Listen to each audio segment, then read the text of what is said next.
विषय के ऊपर परमेश्वर ने कुछ रहस्य की बात बताई है, जिसके ऊपर हम बारीक रीति से चर्चा करेंगे। आज का विषय है जीवित पत्थरों का मंदिर। कौन सा मंदिर? मेरे साथ बोलो, जीवित पत्थरों का मंदिर। जिवंत दगडाची मंदिर। Hallelujah. Temple of living stone. Hallelujah. Temple of living stone, है ना, जीवित पत्थरों का मंदिर। पहला भाग है, जिस भाग के ऊपर हम आज चर्चा करेंगे। हालेलुया। तो आप तैयार हैं? आप तैयार हैं? तो हम 1 पतरस अध्याय 2 वचन 4 और 5 पढ़े। 1 पेत्र अध्याय 2 वचन 4 आणि 5।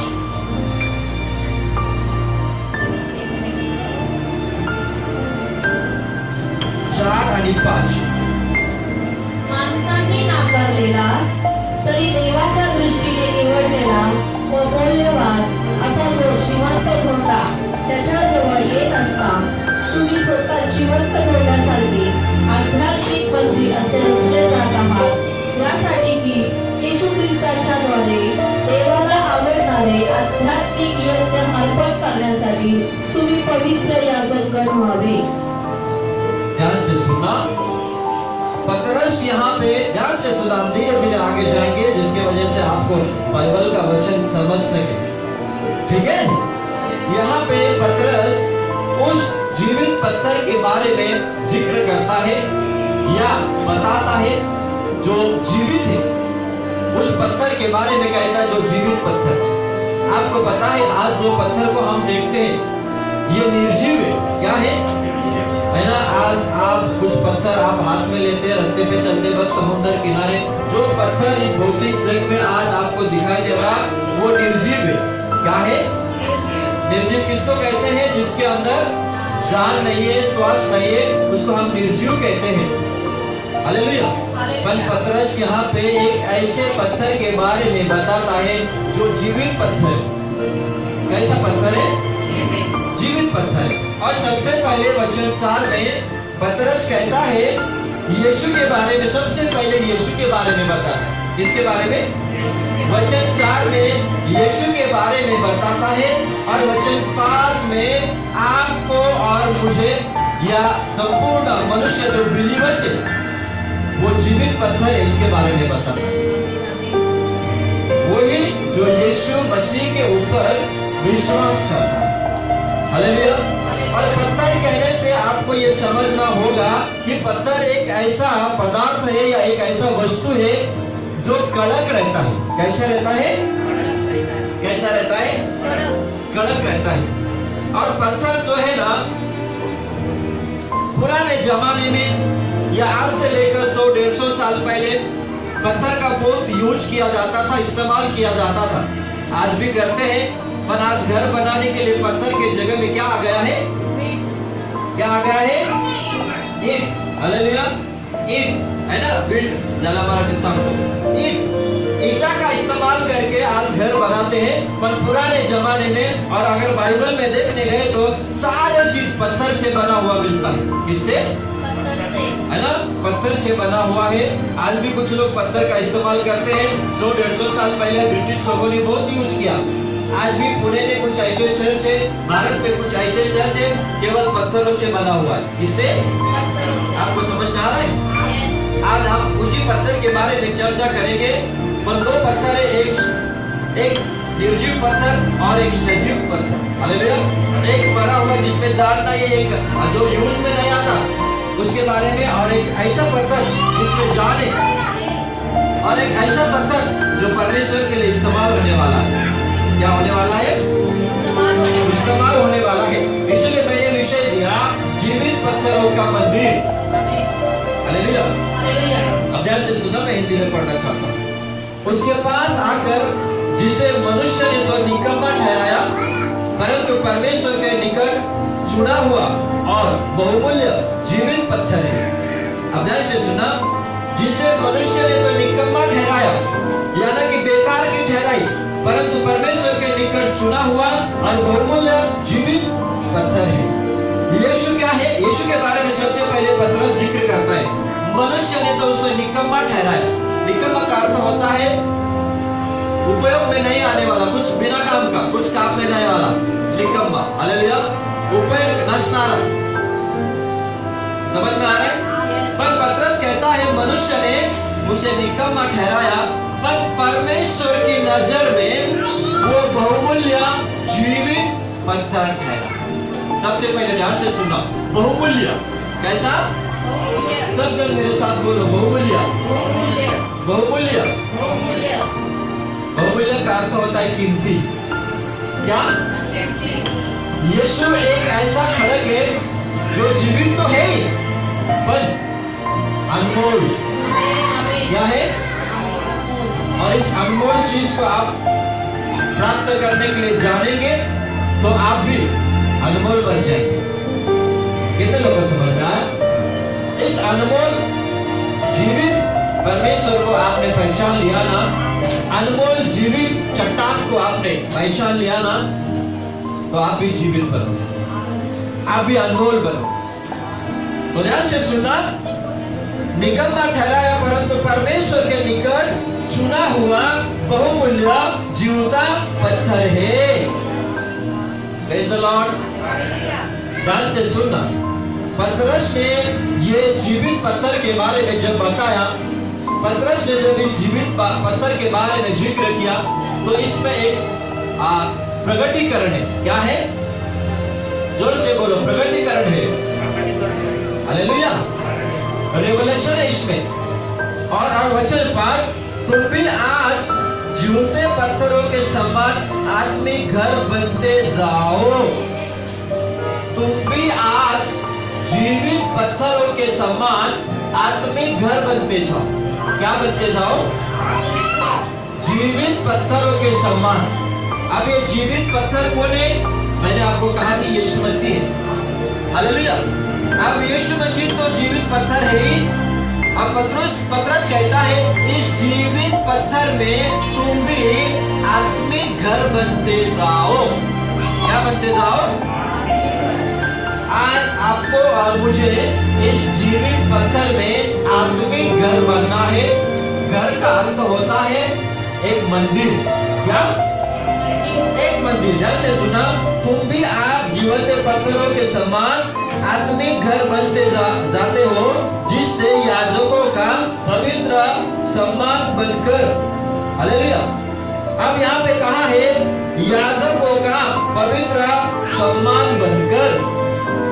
ध्यान से सुनना, आप और मैं जब हमने ये बात जान लिया कि हमारा जीवित जो चट्टान है, जहां से मूसा ने इजराइल लोगों को पानी पिलाया, कहां से?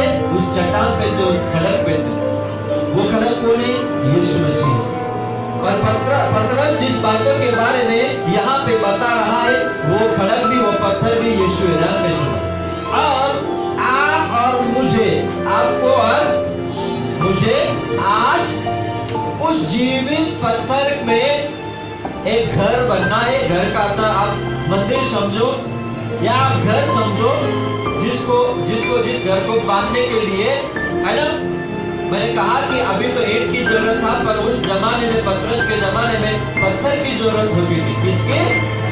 इसलिए पतरस ने यहाँ पे कहा कि पत्थर कहा। क्या कहा? पत्थर कहा। तो मैं भी आपको बताना चाहता हूँ, घर बनाने के लिए पत्थर के इस्तेमाल करना चाहिए। किसके? पत्थर के इस्तेमाल। ध्यान से सुनना। अब यहाँ पे तुम बनते जाओ कहा है। क्या कहा है? तुम बनते जाओ। रोज आणि रोज तुम्हाला आणि मला त्या देवाचं मंदिर तयार करायचं आहे। काय करायचं आहे? तयार करायचं आहे माझ्या प्रियानो। आणि जर मी तुम्हाला स्पष्ट रीतीने सांगितलं ना, तर तो मंदिर तयार करण्यासाठी दगड कुठं आहे? तर तो दगड तुम्ही आहात। कोण आहात? हालेलुया। वो पत्थर आप है। आपको घर बनाने के लिए या परमेश्वर की भवन बनाने के लिए एक के बाद एक पत्थरों की जरूरत होना पड़ता है या चाहिए ही, जिसके कारण से एक परिपूर्ण घर बनता है। बराबर है? एक पत्थर से कभी घर नहीं बनता है, एक ईंट से कभी घर नहीं बनता है। उसी तरह पतरस यहाँ पे कहता है तुम्हें बनते जाना है। क्या करना है? बनते जाना है। किसके घर? यीशु के घर, यीशु के मंदिर। यीशु ने कहा ना, तुम मेरे मंदिर हो, मैं तुम में क्या करता हूँ? रहता हूँ, वास करता हूँ, निवास करता हूँ, है ना। 1 कुरिन्थियों 3:16 में कहा तुम परमेश्वर के मंदिर हो। तो आज वचनों के मुताबिक मैं आपसे बातें करना चाहता हूँ। आपका प्रभु और मेरा प्रभु तो बहुमूल्य है। क्या है? बहुमूल्य है। और उसके बाद में आप और मैं परमेश्वर की योग्यता का बने। हालेलुया। यीशु को बनने की जरूरत नहीं था, क्योंकि स्वयं वो पवित्र था। क्या था? बनने की जरूरत थी, क्योंकि बाइबल कहता है स्वयं वो अनमोल है, सर्वश्रेष्ठ है, अति पवित्र है, सेनाओं का प्रभु है, यहोवा है, राजाओं का राजा है, बादशाहों का बादशाह है। वो उसको बनने की जरूरत नहीं था, वो स्वयं स्वर्ग से बन के आया। कितने लोगों को पता चला? वो स्वयं स्वर्ग से जीवित पत्थर बन के आया था। जिस पत्थर में से इजराइल लोगों ने पानी पिया, वो पत्थर स्वयं यीशु मसीह है। हालेलुया। अब पतरस यहाँ पे कहता है तुम भी आप जीवंत पत्थरों के समान आत्मिक घर बनते जाते हो। जब यीशु मसीह में आप आते हो ना, आप आत्मिक घर बनते जाते हो। क्या बनते जाते हो? आत्मिक घर। और आत्मिक घर बनने के लिए एक से घर नहीं बनता है। समझ में आया?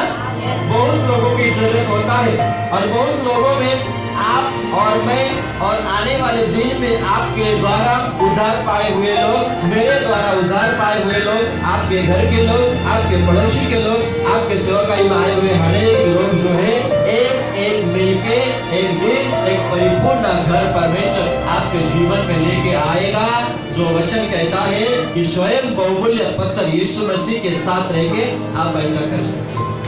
कितने लोगों को समझ में आया? समझ में आया? जिसको समझ में आया जोर से ताली बजाओ। अब आगे वही वचन में पढ़ेंगे, आत्मिक घर बनते जाते हो, जिससे याजकों का पवित्र समाज बनकर, किसका? याजकों का। याजकों का। याजक म्हणजे काय? पास्टर। याजक का मतलब क्या? याजकों का पवित्र समाज। पवित्र समाज, समाज बोले तो बहुत जन आते हैं।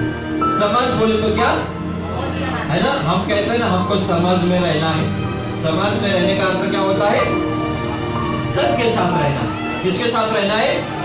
मुझे अकेला नहीं रहना है, मुझे समाज से मिलके रहना है। इसीलिए आज वचनों में कहा है याजक क्या है?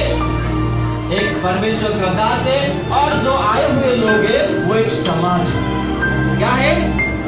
इसलिए परमेश्वर ने यहाँ पे बताया है याजकों का पवित्र समाज बनकर ऐसे आत्मिक बलिदान चढ़ाओ। क्या करो? आत्मिक बलिदान चढ़ाओ। याजकों का समाज बनना पहले जरूरी होता है। समझ में आ रहा है? याजकों का समाज का अर्थ होता है याजक पास्टर के, है ना, पास्टर के जो मंडली है, जो आत्मिक आत्मा में चलता है, उनके साथ जुड़े रहना जरूरी है। क्या है? जुड़े रहना जरूरी है। पास्टर के साथ बाइबल कहता है याजकों के समाज। हालेलुया। आज आप जब चर्च में आते हो, आप याजकों के समाज में से, याजक पास्टर के समाज में से, भले आप अनबिलीवर्स हो, भले आप बिलीवर्स हो, पर आप किसके समाज के हैं? जोर से बोलो, याजक। सबसे पहिले तो येशू ख्रिस्त, आम्ही ख्रिस्ती आहोत। कोण आहोत? ख्रिस्ती आहोत। ख्रिस्त म्हणजे काय? देवाने अभिषेक केलेला। त्याच्यानंतर आम्ही काय म्हणतो? आम्ही ख्रिस्ताचा समाज आहोत, म्हणजे मंडळी आहोत। हालेलुया। आणि मंडळी सांभाळण्यासाठी देवाने याजक ठेवलेला आहे। आणि म्हणून तर बायबल सांगतो की तुम्ही याजकाचा समाज आहात। आणि म्हणून काय लिहिलेलं आहे, बनकर ऐसे आत्मिक बलिदान चढ़ाओ. क्या चढ़ाओ? समाज, याजकों का समाज बनके ही फायदा नहीं है, पर आपको बलिदान चढ़ाना चाहिए. क्या चढ़ाना चाहिए? फक्त ख्रिस्ती होऊन फायदा नाहीये. हालेलुया. फक्त पास्टरचं होऊन पण फायदा नाहीये, फक्त मंडळीचं होऊन पण फायदा नाहीये. तुमच्याद्वारे ख्रिस्त प्रसन्न झाला पाहिजे असे तुम्ही व्हा. है ना, मराठीमध्ये आता स्पष्ट रीतीने मी सांगितलेलं आहे. आपको परमेश्वर को प्रसन्न करने के लिए बलिदान चढ़ाना पड़ेगा. क्या चढ़ाना पड़ेगा? यीशु मसीह ने क्या चढ़ाया? यीशु मसीह ने आपके लिए और मेरे लिए केवल बलिदान ही नहीं, उत्तम बलिदान बन के समर्पण होगा. कौन सा बलिदान? उत्तम बलिदान केवल एक ही है जो आज इस सृष्टि में होके गया, वो है यीशु मसीह. पवित्र बलिदान, उत्तम बलिदान, सर्वश्रेष्ठ बलिदान, महान बलिदान, प्रेम का अनमोल बलिदान केवल यीशु मसीह. कौन था? ये बात को कभी ना भूले. तो जो आपके परमेश्वर ने आपके लिए बलिदान दिया ना, वो बलिदान बाइबल कहता है आपको भी स्वयं खुद को, किसको? खुद को. ध्यान से सुनना, आप स्टडी कर रहे हैं, अध्ययन कर रहे हैं. मैं आपको बता रहा हूं बाइबल का खुलासा कि आप बिलीवर्स होने के जरिए, आप क्रिस्ती समाज होने के नाते आपको एक जीवित बलिदान बन के चढ़ाना पड़ेगा. क्या करना पड़ेगा? मरने के बाद कोई बलिदान नहीं होता. हालेलुया. जिंदे में ही बलिदान करना पड़ता है. हालेलुया. सैनिक जब बॉर्डर में मरते हैं ना, कौन? सैनिक बॉर्डर में मरते हैं तो वो जीवित में रहते ना, पहले जिंदा रहते या पहले से मरे हुए खड़े रहते हो? जिंदा खड़े रहते ना बॉर्डर में सैनिक लोग. हालेलुया. शहीद कब होते? जब उनको गोली मार दिया जाता है, फिर उन लोग बलिदान होते, वो सैनिक शहीद हो जाते हैं. क्या हो जाते हैं? शहीद. शहीद का अर्थ क्या होता है? बलिदान. हालेलुया. आपको भी परमेश्वर के लिए आज बिलीवर्स होने के नाते आपको परमेश्वर के लिए जीवित बलिदान होके अर्पण होना या खुद को चढ़ाना बहुत बहुत बहुत जरूरी है. कितने लोगों को समझ में आया? बलिदान चढ़ाओ जो यीशु मसीह के द्वारा परमेश्वर को ग्रहण हो. मराठी मध्ये वाचा एकदा 5. जिवंत धोंड्यासारखे आध्यात्मिक मंदिर असे रचले जात आहात. यासाठी की येशू ख्रिस्ताच्या द्वारे देवाला आवडणारे आध्यात्मिक यज्ञ अर्पण करण्यासाठी तुम्ही पवित्र याजकगण व्हावे. हालेलुया. हालेलुया. तुम्ही स्वतः पवित्र याजकगण व्हावे. तुम्ही स्वयं ख्रिस्ताला शोभेल, यीशु को पसंद हो ऐसा बलिदान बनके तुम खुद को चढ़ाओ. क्योंकि परमेश्वर कहता है बेटा तू भी एक जीवित पत्थर है. कौन सा पत्थर है? जीवित पत्थर है. और इस जीवित पत्थर को परमेश्वर ने उसके स्वरूप में बना के आज कहता है कि बेटा तू खुद समर्पण हो. क्या हो? कितने लोगों को समझ में आ रहा है? हालेलुया. अगर इस जीवित पत्थर को आपने एक बार परमेश्वर के हाथ में बलिदान करके चढ़ा दिया ना, तो आपके इस बलिदान को परमेश्वर याद करेगा. क्या करेगा? क्या करेगा? उस आगमन के समय में यीशु मसीह आपको याद करेगा. बलिदान का अर्थ होता है आपकी अंतःकरण जो है, अंदर की चीजों को आपको समर्पण करना पड़ेगा पापों से निकल के. किससे निकल के? पापों से निकल के. किससे निकल के? पापों से निकल के. हमने जिस दिन बपतिस्मा लिया, क्या लिया? बपतिस्मा लिया. उस दिन पापों के लिए हम मर गए, परमेश्वर में हम जी उठे. आमीन. किसमें जी उठे? परमेश्वर में हम जी उठे. और जी उठने से और जी उठने के बाद अनंत काल पाने के लिए आपके जीवन भर आपको पापों से दूर रह के आपके जीवन को परमेश्वर के हाथ में देके हमेशा चलना पड़ेगा. मिलेगा, इसी को कहते हैं बलिदान। क्या आपको लहू बहाने की जरूरत नहीं है, सिर्फ आपके अंदर के चीजों को, आपके आत्मा प्राण शरीर को समर्पण करना पड़ेगा। इतने ही किए तो आपको परमेश्वर याद करेगा। क्या करेगा? और इस जो जीवित पत्थर है, इस पत्थर से अगर परमेश्वर के लिए भवन बांधना है तो आपको सबसे पहले खुद को परमेश्वर को अच्छा लगे, परमेश्वर पसंद हो, ऐसा करके समर्पण करना पड़ेगा। समझ में आया? तो इसलिए परमेश्वर ने जो वचन कहा है, तुम मेरे मंदिर हो। और मंदिर कैसा चाहिए? हालेलुया, पवित्र चाहिए। कैसा चाहिए? समझ में आना आपको? क्या नहीं आ रहा? जोर से बोला आमीन। आमीन। मंदिर कैसा चाहिए? पवित्र चाहिए। आप पत्थर तो हो पर जीवित पत्थर हो। कौन सा पत्थर? आप परमेश्वर के मंदिर तो हो पर जीवित मंदिर हो। कौन सा मंदिर? पुराने नियम में परमेश्वर ने मंदिर बांधने के लिए या मंदिर बांधने के पहले सुलेमान राजा ने मंदिर बांधा। किसने? सुलेमान राजा ने मंदिर बांधा। और मंदिर बांधने के पहले भी परमेश्वर पत्थरों का इस्तेमाल करके वेदी बांध के रहता था। वेदी क्या बांध के रहता था? वेदी।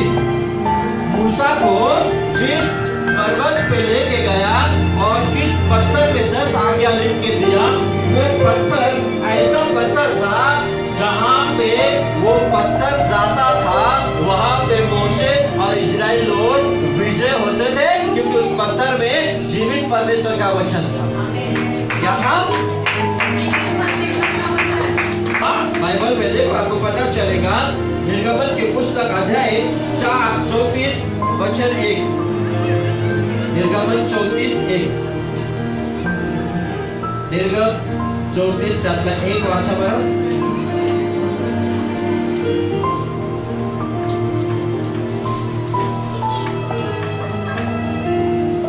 परमेश्वर मोशेला म्हणाला, पहिल्या पाट्यासारख्या 2 दगडी पाट्या घडून तयार कर, म्हणजे तू फोडून टाकलेल्या पहिल्या पाट्यांवर जी वचने होती ती मी त्यांच्यावर लिहिली. ध्यान से सुनना.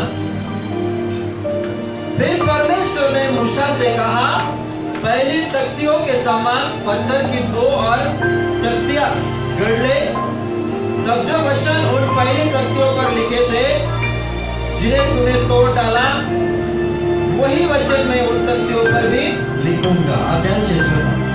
तख्ती का अर्थ होता है पत्थर के क्या पाटी. हालेलुया. परमेश्वर ने वचन देने के पहले, क्या देने के पहले, उस 10 आज्ञा को देने के पहले परमेश्वर ने मूसा को कहा, दगड़ी पाटी. मतलब पाटी मतलब हिंदी में पत्थर की एक तख्ता बना. तख्ता. हालेलुया, है ना. और परमेश्वर ने कहा, उस तख्ते को लेके क्या कर, पर्वत के ऊपर चढ़ जा. हालेलुया. सुनना, वचन पहले नहीं मिला. क्या नहीं मिला? वचन. परमेश्वर ने वचन पहले नहीं दिया. पहले पत्थर को ले, उसमें से एक पाटी बना ऐसा चौकुना, और उसके बाद में वो लेके पर्वत पे चढ़ जा. कहाँ पे चढ़ जा? पर्वत पे चढ़ जा. बराबर है. परमेश्वर ने कहा. हालेलुया. जब आज परमेश्वर कहता है, पतरस कहता है, तुम भी जीवित पत्थर हो. क्या हो? जीवित पत्थर. और इस जीवित पत्थर को, आप जो जीवित हो, जीवित पत्थर हो, आपको भी परमेश्वर के पास तक पहुंचना जरूरी है, जिसे करके आपके पास परमेश्वर का वचन लिखा जाए. आमीन. आमीन. हालेलुया. बहुत बड़ा रहस्य क्या है? हालेलुया. सिर्फ पत्थर बन के ही फायदा नहीं है. पत्थर तो हम ऑलरेडी बोलने के लिए गए ना, तो पत्थर से भी गए गुजरे. क्या है? ऐसे कड़क मन हो गए हैं, किसी के ऊपर दया माया भी नहीं आता है. हालेलुया. इतने कड़क बन गए कि आज संसार में जी तो रहे और पत्थर से भी गए गुजरे. हालेलुया. इतने पाप किए हैं कि हम सोच नहीं सकते. इतना बुराई किए हैं कि हम सोच नहीं सकते. हालेलुया। हालेलुया। इसलिए बाइबल कहता है कि परमेश्वर के अनुग्रह की वजह से तुम मैंने उद्धार पाए। आमीन, आमीन। किसकी वजह से? परमेश्वर के अनुग्रह से। बाइबल हर जगह में यही कहता है नए नियम में, परमेश्वर के अनुग्रह से तुम उद्धार पाए हो। परमेश्वर के लोगों की वजह से तुम्हें उद्धार मिली। परमेश्वर के बलिदान की वजह से तुम बचाए गए हो। हर चीज में परमेश्वर ने अनुग्रह अनुग्रह अनुग्रह दिए। हालेलुया। एक पत्थर को भी घर बनाने का इस्तेमाल होता है। हालेलुया। और हम तो इतना बेकार हो गए थे कि कहीं के भी नहीं रह गए थे। हालेलुया। फिर भी इस पत्थर के अंदर, फिर भी इस पापी स्वभाव के मनुष्य के अंदर, फिर भी इस पापी मनुष्य के अंदर परमेश्वर रहने के लिए आ गए। आमीन, हालेलुया। इसी को कहते हैं अनुग्रह। क्या कहते हैं? अनुग्रह। अनुग्रह, ग्रेस। हालेलुया। हालेलुया। अब परमेश्वर ने मूसा को कहा, वचन को मैं दूंगा। क्या दूंगा? वचन। शब्द तो स्वर्ग से आएगी, नियम तो मैं प्रत्येक मनुष्य को देने वाला हूँ। और ये वचन जो है ना, ये वचन इजराइल लोगों के लिए, जिसने पालन किया उसको जीवन मिलेगा, जिसने पालन नहीं किया उसको मृत्यु दंड मिलेगा। क्या मिलेगा? सब कुछ वचन करने वाला है। हालेलुया। हालेलुया। परमेश्वर ने मूसा को कहा, उस पत्थर को ले। Praise the Lord. हालेलुया। अब ये जो पत्थर को जब मूसा ने लिया था ना, ये पत्थर है ना कुछ बेकार का था। किसका था? बराबर है क्या नहीं? यस। हालेलुया। हालेलुया। जब तक पत्थर को उठा नहीं लेते हैं, जब तक उठा के उसको इस्तेमाल किया नहीं जाते हैं ना, नहीं किया जाता है ना, तब तक वो बेकार का रहता है। उठाने के बाद है ना, पत्थर को कहीं तो रख के या घर बनाने के लिए या कौन से भी वस्तु को ऐसा घेरने के लिए या दीवार बनाने के लिए, तो वो इस्तेमाल करने के बाद में वो इस्तेमाल के जगह में बैठ जाता है। उसी तरह जिस पत्थर को मूसा ने लिया था ना, वो बेकाम का, कैसा था? बेकाम का था, और वो पत्थर था। और परमेश्वर ने कहा, अब मैं पहले के समान उस पत्थर में वही आज्ञा दूंगा जो पत्थर को, जो पार्टी को तूने तोड़ डाला था। परमेश्वर ने 2 बार उस पार्टी में लिख के दिया। कितना बार? 2 बार। कितना बार? 2 बार। एक बार नहीं, पहली बार जब परमेश्वर ने मूसा को बुलाया ना, उस पत्थर के पार्टी को लेके गया उसने, है ना, और परमेश्वर ने पहली बार बहुत सुंदर रीति से उसके अग्नि से भरा हुआ वचन, जीवन देने वाला वचन, ऐसा परमेश्वर ने उसके पार्टी में दिया था, उस पार्टी में लिख दिया था। अब जब नीचे लेके आया ना, तो मूसा ने देखा कि इजराइल लोग पाप में फंस गए हैं। किसमें फंस गए हैं? पाप में। मैं 40 दिन पर्वत पे था। 40 दिन के अंदर इजरायली लोगों ने क्या बना लिया था? बछड़ा का एक मूर्ति बनाई, है ना, वासुरूचा काय केले? मूर्ती बनवली। बछडे वासुरूचा एक मूर्ती करून टाकले। काय झाले? सगळ्यांनी आपलं सोनं होणं, जेवढं मिश्र देशातून सोनं निघताना, मिश्र देशातून निघताना सोनं, चांदी, हिरे, मोती जे काय आहे ना, सगळ्या वस्तू घेऊन निघाले होते। देवाने त्यांना मोकळ्या हाताने त्या ठिकाणातून काढून आणलं नाही मिश्र देशातून। देवाने त्या मिश्र देशातून निघताना देखील इस्रायल लोकांचा हातात, गळ्यात, कानात, हालेलुया, पिशवी, कुठं पिशवी, है ना, त्या गाढवाचा ह्याच्यामध्ये त्याच्यामध्ये सगळा असं पोतं बाजून अशा प्रियानं लटकवले। बायबल सांगतो अख्खा मिस्री लोकांनी सोनं आणि चांदी कोणाला दिले? इस्रायल लोकांना। फार सोनं चांदी घेऊन निघाले होते माझ्या प्रियानं, पण ते दिलेला वस्तू ज्यावेळेस मोशे डोंगरात होता 40 दिवस, पहिला खेपी ज्यावेळेस तो तिथं होता ना, खाली काय चाललं होतं डोंगराच्या खाली? त्या परत काय चालू होता मैदानात? पाप आणि पाप आणि पाप। जिवंत देवाला सोडले, सगळेजण पापात पडले। आणि मोशे जेव्हा आला पहिला पाठी घेऊन, आणि त्याने बघितलं डोंगरातून असं खाली पर्वतात खाली सगळे लोक मैदानात जे काय आहे सगळे लोक मूर्ती पुजणार झाले, जिवंत देवाला। मग मोशेला राग आला। मोशे ते पाठी काय केला?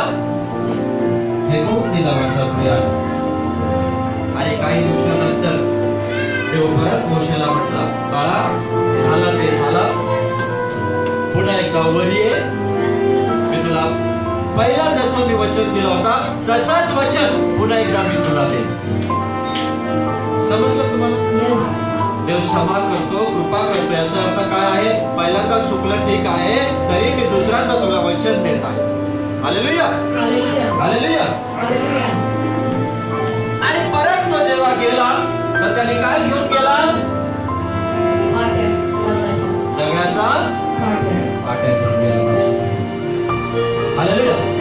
अब जिस पत्थर को लेके उस वहां पे चढ़ गया था ना, मैंने आपको कहा कि वो इस्तेमाल की पत्थर नहीं थी, पर जिस पर परमेश्वर की वचन अपने हाथों से मूसा को लिखने के लिए नहीं कहा. ध्यान से सुनना. हालेलुया. मला समजतोय का? देवाने मोशेला नाही म्हटलं की मी तुला सांगतो तू लिह, असं नाही म्हटलं. हालेलुया. मी त्या पाटीत काय करणार? स्वयं लिहिणार, स्वयं माझं वचन मी स्वतःच्या हाताने, स्वतःच्या बोटाने लिहिणार. Praise the Lord. फिर से एक बार पढ़ेंगे. परमेश्वर मोशेला म्हणाला, पहिल्या पाट्यात सारख्या 2 दगडी पाट्या घडून तयार कर. घडवून तयार कर. घडव, चांगलं व्यवस्थित रीतीने घडव आणि तयार कर. आणि तयार कर. म्हणजे तू फोडून टाकलेल्या पहिल्या पाट्यांवर जी वचने होती ती मी त्यांच्यावर लिहिली. जी वचनं होती ते मी त्याच्यावर लिहिली. हालेलुया. अब ध्यान से सुनना. जब मूसा वहां पे गया, परमेश्वर ने वचन तो दिया. क्या दिया? वचन दिया. और परमेश्वर का जो काम है परमेश्वर ने लिख दिया और समाप्त किया, ऐसा हुआ नहीं. ध्यान से सुनना. अब परमेश्वर ने क्या कहा? इस वचनों को मूसा को कहा, इस वचनों को आप घर पे जाके पढ़ना. इस वचनों को एक संदूक बना. क्या बना? संदूक म्हणजे काय? मराठीमध्ये कोस. काय? पेटी, कोस, कराराचा कोस. हालेलुया. ध्यान से सुनना. एक संदूक बना, उस संदूक के अंदर रख, और जहां भी तू जाएगा उस संदूक को त्या कराराच्या कोशाला म्हणजे देवाचं वचन त्या कोशाच्या आतमध्ये ठेव, पेटीच्या आतमध्ये.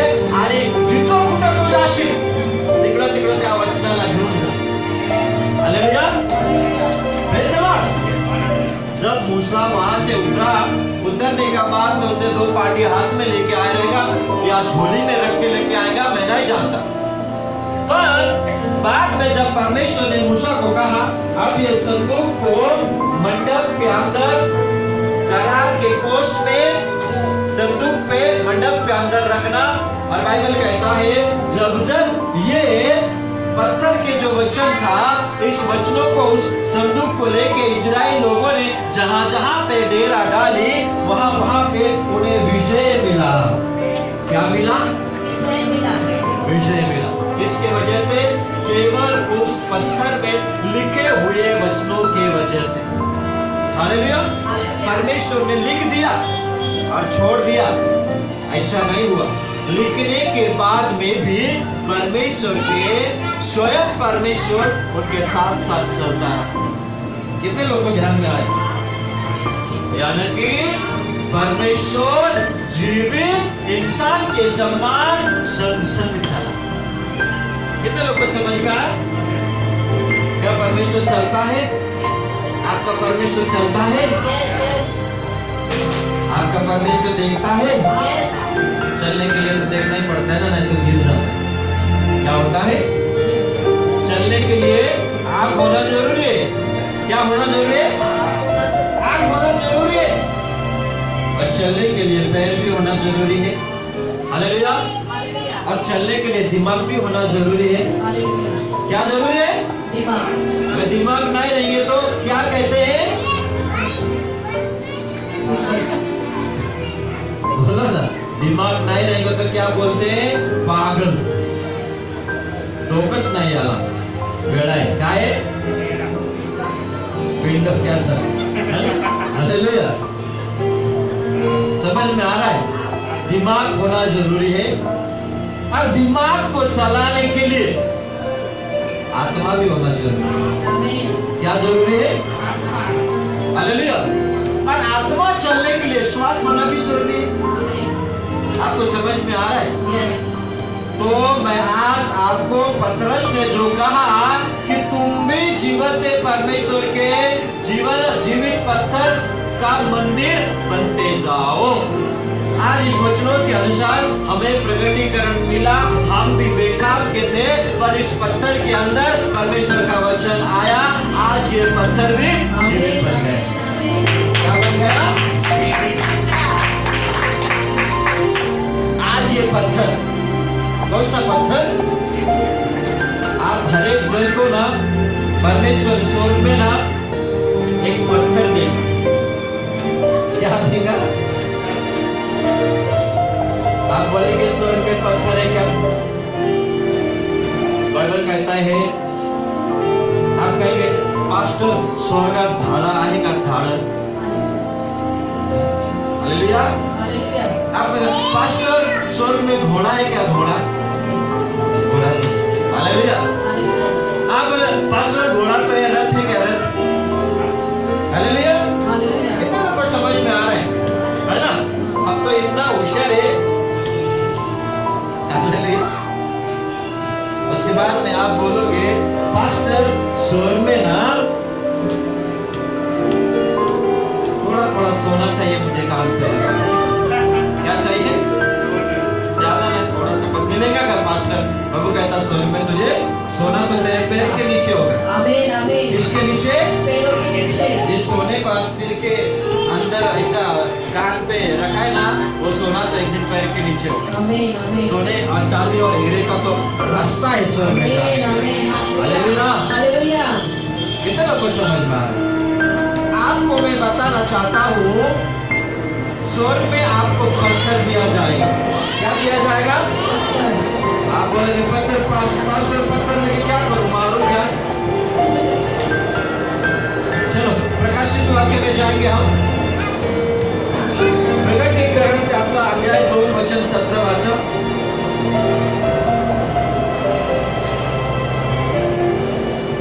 आत्मा मंडळांना काय म्हणतो ते ज्याला कान आहे तो ऐकतो. जो विजय मिळवतो त्याला गुप्त राखलेल्या मान्यातून मी देईन आणि त्याला मी पांढरा खडा देईन. त्या खड्यावर नवे नाव लिहिलेले असेल. ते तो खडा घेणाऱ्याशिवाय कोणालाही फाडून सोडणार नाही. हालेलुया। हालेलुया. आत्मा मंडली से क्या कहता है? जिसके कान वो सुन ले। आमीन. क्या वो सुन ले? जिसके कान में वो सुन ले. जिनके कान हो वो सुन ले कि आत्मा कलीसिया से क्या कहता है। आज पास्टर के द्वारा कलीसिया से आत्मा क्या कह रहा है? जिसके कान हो सुनने के, अंदर की कान, मन की काना, ये कान नहीं। कलीसिया से क्या कहता है? जो जय पाए। क्या पाए? जो जय पाए। बोलो जय पाए। जय पाए. है ना? उसके लिए उसको मैं गुप्त मन्ना में से दूंगा। किसमें से? गुप्त मन्ना. मन्ना क्या है? जो इजरायली लोगों को मन्ना दिया जाता था। हालेलुया। गुप्त स्थान में से, गुप्त ठिकान में से, गुप्त मन्ना में से दूंगा। यानी कि गुप्त रीति से उसे स्वर्गीय मन्ना, स्वर्गीय भोजन दिया जाएगा। क्या दिया जाएगा? और उसे एक श्वेत पत्थर भी दूंगा, मन्ना भी दूंगा, भोजन भी दूंगा और एक पत्थर भी दूंगा। और वो पत्थर कैसा रहेगा? हिंदी में कहा है श्वेत। श्वेत का अर्थ होता है सफेद, मराठी मध्ये पांढरा. पांढरं. हालेलुया. इथून पुढे वाचा पांढरा खडा. त्यात काय लिहिलेलं आहे? आणि मी त्याला पांढरा खडा देईन. त्या खड्यावर नवे नाव लिहिलेले असेल. ते तो खडा घेणाऱ्याशिवाय कोणालाही ठाऊक होणार नाही. त्या खड्यावर काय लिहिलेलं असणार? खड्यावर नाव. फक्त नाव नाही, नवीन नाव. कुठलं नाव? नवीन नाव. कुठलं नाव? नवीन नाव. हालेलुया. हालेलुया. आता मी स्वर्गात गेलो ना, मला देव बाप्पा म्हणणार नाही गणेश आला, गणेश आला. हालेलुया. हालेलुया. तुम्हाला म्हणणार नाही, आहे ना? कोण आला? लक्ष्मी आली, लक्ष्मी आली. हालेलुया. हा? त्याच्यानंतर कोण आले? हालेलुया. माझं नवीन नाव असणार. काय असणार? नवीन नाव. हा नाव तर माझा वडिलांनी ठेवला, गणेश नाव. अजून एक माझा वडील स्वर्गात बसलाय, तो म्हणतो मी तुला नवीन नाव दे. हालेलुया. आणि आताच तुम्ही विचारलं, पास्टर तुम्हाला कोणतं नावाने ओळखायचं स्वर्गात? हालेलुया. देव तर म्हणतो फक्त ते पांढरं खडे ज्यांच्या हातात आहे त्यांनाच माहिती पडलं. हालेलुया. आणि इथं नाही, तिथं माहिती पडलं. हालेलुया. देवाने मला काय नावाने तिथं स्वर्गात काय नाव दिलेलं आहे ते नंतर कळणार आपल्याला. हालेलुया. पण ते नाव पण कोणाला मिळणार? जे जय मिळवले. काय मिळवले? किती सुंदर देवा. जर तुम्ही या जगामध्ये जय मिळवू शकले नाही, पाप तुमच्यावर जय मिळवलं, तुम्ही पापातून बाहेर काढून पापातून बाहेर निघून तुम्ही जर जय मिळवू शकले नाही आणि पापाने तुमच्यावर जय मिळवलं, तर तुम्हाला स्वर्गात जाऊ शकणारच नाही, पांढऱ्याकडे तर सोडून. हालेलुया. आणि नवीन नावाचं तर तुम्ही विचारच करू नका. हालेलुया. वचनों में लिखा है, उसको मैं गुप्त मन्ना में से दूंगा और उसे एक सफेद पत्थर भी दूंगा और उस पत्थर पर एक नया नाम लिखा हुआ होगा जिसे उसके पाने वालों के सिवाय और कोई न जानेगा. हालेलुया. कितना लोग को समझना है? जिस पत्थर के बारे में, जिस पत्थर को आज यहाँ पे देख रहे हो ना, ऐसे कुछ पत्थर, हालेलुया, स्वर्गीय पत्थर आप स्वर्ग में भी आपको मिलेगा. आज प्रभु अगर आपको कहता है कि तुम जीवित पत्थर हो, तो ये पत्थर जो जीवित पत्थर है ना, इस जीवित पत्थर के अंदर एक नाम छुपा हुआ है जो स्वर्ग में पता चलेगा. हालेलुया. वो एक विजय का नाम होगा. किसका नाम? वो एक विजय का नाम होगा. वो एक धार्मिकता का नाम होगा. Praise the Lord. वो एक महान अद्भुत काम करने वालों का नाम होगा. हालेलुया. वो एक चमकने वाले तारों के समान एक नाम होगा. Praise the Lord. है ना, बाइबल कहता है जो संसार में बहुत लोगों का उद्धार करता है वो स्वर्ग में तारे के समान चमकेगा. हालेलुया. चमकने वाले कुछ ऐसा नाम होगा. हालेलुया. विजय पाने वाला कुछ ऐसा नाम होगा, अलग कुछ भी हो सकता है. Praise the Lord. और एक नया नाम होगा, क्योंकि मैं जीवित परमेश्वर का जीवित पत्थर और जीवित क्या हो? मनुष्य हो या मंदिर हो? क्या हो? इसलिए आज ध्यान में रखना, आप उपयोग बनना है. आपको क्या बनना है? उपयोगी बनना है. आज जो वचन आपके अंदर आया है, मैंने आपको कहा जिस पार्टी के ऊपर मूसा को वचन मिला, परमेश्वर ने वचन लिखा, उसी तरह आज आप जो जीवित पत्थर हो, आपके अंदर परमेश्वर एक एक वचन लिख रहा है. क्या कर रहा है? एक एक वचन लिख रहा है और आपको एक एक करके जोड़ रहा भी है. क्या कर रहा है? आपने उद्धार पाया, आपके बाद आपके बच्चे उद्धार पाएंगे, आपके फैमिली उद्धार पाएंगे, आपके लोग उद्धार पाएंगे, आपके साथ आने वाले हर एक लोग उद्धार पाते जाएंगे और हम मिलके एक बहुत बड़ा भवन बनेंगे जो स्वर्ग में परमेश्वर हमें उत्तम जगह में रखने के लिए हमें तैयार कर रहा है. आपको पता है यीशु मसीह ने कहा जहां 2 या 3 व्यक्ति उपस्थिति होंगे ना, मैं वहां पे हूँ. हालेलुया. जाना कि 2 या 3 का अर्थ होता है एक के बाद एक, अकेला नहीं, एक के बाद एक. हालेलुया. आज ये एक पत्थर है, कल दूसरा पत्थर होगा, तीसरा पत्थर होगा. यीशु कहता है मैं वहां पे आऊंगा. हालेलुया. इसलिए यीशु मसीह ने वचनों में कहा है मत्ती के पुस्तक 18:20 में कि जहां 2 या 3 आदमी मेरे नाम में उपस्थित होंगे मैं वहां पे हूँ. Praise the Lord. आज मैं जीवित परमेश्वर का एक जीवित मंदिर हूँ और जीवित पत्थर हूँ. जो पतरस कहता है तुम स्वयं पत्थर बनते जाओ. जीवित कौन सा? जीवित पत्थर. जीवित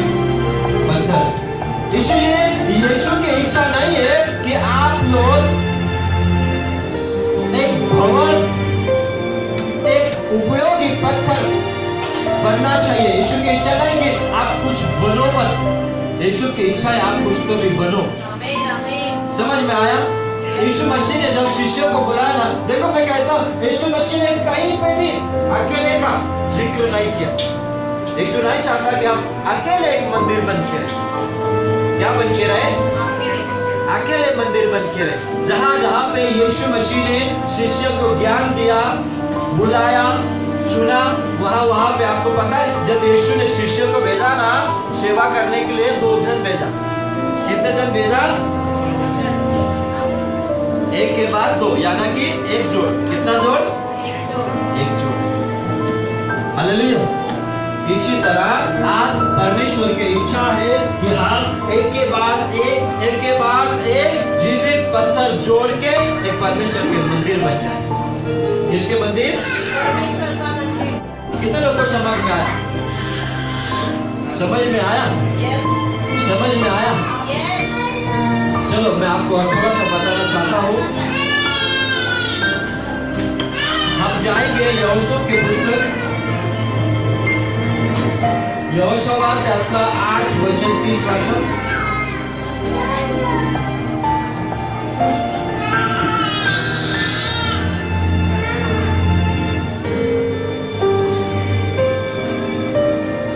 यहोशू की पुस्तक अध्याय 8:30। इस्रायलाचा देव परमेश्वर त्याच्यासाठी एबाल डोंगरावर एक वेदी बांधली। परमेश्वराचा सेवक मोशे याने इस्रायल लोकांना आज्ञा केल्याप्रमाणे अर्थात मोशेच्या नियमशास्त्राच्या ग्रंथात दिल्याप्रमाणे त्याने न घडलेल्या दगडांची वेदी बांधली। त्या दगडांना लोखंडाचा स्पर्श देखील झाला नव्हता। त्या वेदीवर त्यांनी परमेश्वराला होमबली अर्पण केले आणि शांतपणे बांधली। हालेलुया। आप ध्यान से सुनना, बाइबल में बहुत जगह में जो पत्थर है ना वो परमेश्वर के काम के लिए, वेदी के लिए, मंदिर के लिए हालेलुया उपयोग किया गया है। किसके लिए? जो मैंने आपको पहले ही कहा गया है। अब देखना वचन 30 में, तब यहोशू ने इजराइल के परमेश्वर यहोवा के लिए एबाल पर्वत पर एक वेदी बनवाई। क्या बनवाई? वेदी। जैसा यहोवा के दास मूसा ने इजराइलियों को आज्ञा दी थी और जैसा मूसा की व्यवस्था के पुस्तक में लिखा है, उसने समूचे पत्थर की एक वेदी बनाई जिस पर औजार नहीं चलाया गया था। ध्यान से सुनना, यहाँ पे लिखा गया है कि एक पत्थरों की वेदी बनाया गया। वेदी क्या? किसकी वेदी? इसलिए मैंने आपको कहा कि पत्थर जो है हमेशा परमेश्वर का वेदी बनाने के लिए काम में लाया गया है। जहां जहां पे लोग पहुंचे वहां पे पत्थरों की वेदी बनाते गए। और यहाँ पे यहोशू ने इजरायली लोगों को कहा कि एक पत्थर लेना। क्या लेना? एक बड़ा पत्थर लेना और उस पत्थर को तुम क्या करना? औजार मत चलाना। औजार का अर्थ क्या होता है? हथियार, है ना? क्या होता है? वस्त्र, है ना? हथियार, शस्त्र। क्या? शस्त्र। हालेलुया। औजार मत चलाना, हथियार मत चलाना उस वेदी पे। कितने लोगों को समझ में आ रहा है? परमेश्वर ने यहोशू को कहा एक पत्थर लेना और उसमें हथियार मत चलाना, लोखंड, है ना? मराठीमध्ये काय म्हटलं? लोखंडाचा हत्यार जे आहे त्याचा उपयोग करू नकोस। आणि पुढे वचन, परमेश्वराचा सेवक मोशे याने इस्रायल लोकांना आज्ञा केल्याप्रमाणे अर्थात मोशेच्या नियमशास्त्राच्या ग्रंथात लिहिल्याप्रमाणे त्याने न घडलेल्या दगडाची वेदी बांधली। त्या दगडांना लोखंडाचा स्पर्श देखील झाला नव्हता। त्या वेदीवर त्यांनी परमेश्वराला होमबली अर्पण केले आणि शांतपणे वाहिले। तेथे इस्रायल लोकांचे यहोशूआने त्या दगडांवर मोशेने लिहिलेल्या नियमशास्त्राची नक्कल लिहून काढली। मूसा ने लिखा हुआ वचनों की एक नक्कल हालेलुया बनाया गया। अब ध्यान से सुनना, वेदी कौन? वेदी। वेदी पे हमेशा परमेश्वर उतर के आता था। कौन उतर के आता था? परमेश्वर उतर के आता था। जब अब्राहम ने इसहाक को अर्पण करने के लिए वेदी बनाया ना, उस वेदी को देखने के लिए परमेश्वर नीचे उतर के आया था। हालेलुया। समझ में आ रहा है? जहां पे याकूब ने वेदी बनाया और उस वेदी में याकूब ने जो अर्पण चढ़ाया, उस अर्पण को भस्म करने के लिए शाम के समय में परमेश्वर के आग उतरा। क्या उतरा था? आग उतरा था। जहां जहां पे वेदी बना, भले वो पत्थर का हो, हालेलुया, भले वो लकड़ी का हो, पर वहां पे परमेश्वर की आत्मा उतर के आता था। क्या उतर के आता था? परमेश्वर की आत्मा। अब इस वेदी जब यहोशू ने बनाया ना, वहां पे परमेश्वर की आत्मा उतर के आया था। परमेश्वर उस वेदी को कबूल करता था, पर बात एक चीज की फर्क थी कि वहां पे हथियार न चलाया जाए उस वेदी में। कौन से वेदी में? यहोशू ने जो पत्थर की वेदी बनाया ना, वहां पे हथियार चलाने की जरूरत नहीं थी। मैं आपको स्पष्ट रीति से बताना चाहता हूँ, अगर आज आप जीवित पत्थर हो तो आपको आपके अंदर आपको कटिंग, आपका डिजाइन, आपका मन के अंदर कैसा वचन लिखना है, ये पवित्र आत्मा लिखेगा। कोई जग के चीज हमें सिखाने की जरूरत नहीं है। कितने लोगों को समझ में आया? परमेश्वर का वचन स्वयं एक तलवार है। क्या है? परमेश्वर का वचन स्वयं एक तलवार है। अगर ये पत्थर में, अगर मैं जीवित पत्थर हूँ तो मेरा अंदर, हालेलुया, कोई सांसारिक चीजों की, कोई शैतान की तलवार चलाने की जरूरत नहीं है, क्योंकि मेरे अंदर यीशु की तलवार चल रहा है। किसकी तलवार? आपके अंदर यीशु की तलवार चल रहा है। उस वेदी में तलवार न चलाने का कारण ये था ताकि उसमें सांसारिक चीजों की, कौन से भी हथियार की इस्तेमाल और स्पर्श न हो, यानी कि परमेश्वर स्वयं उस पत्थर में विराजमान था। उस पत्थर में स्वयं परमेश्वर अपने वचनों को रखना चाहता था। किसको रखना चाहता था? Praise the Lord. इसलिए वचनों में लिखा है, उस पत्थर में वचनों की नकल भी किया गया। किसकी? वचनों की नकल का अर्थ होता है वचन भी लिखा गया। क्या किया गया? वचन भी लिखा गया। जो पहला टाइम लिखा था मूसा के समय में, उसी तरह वो वचन की नक्शा, एक चित्र, एक नकल किया गया और लिखा गया। उसके बाद में मैं आपको बताना चाहता हूँ, जहाँ पे परमेश्वर के वचन प्रहार करता है, वहाँ पे संसार की चीजों की जरूरत नहीं है। कितने लोगों को समझ में आया? आप क्या चाहते हो? आपके अंदर इस संसार के दुष्ट आत्मा, दुरात्मा की तलवार चले या वचनों की तलवार चले? हालेलुया। क्या चले? किसकी तलवार? वचनों की। जोर से बोलो, किसकी तलवार? वचनों की। अगर शैतान, दुष्ट आत्मा, दुरात्मा इस जीवित पत्थर के ऊपर उस दुष्ट आत्मा का, है ना, तलवार चला तो आप विनाश पाओगे, आप नाश होगे, सत्यानाश होगे, है ना?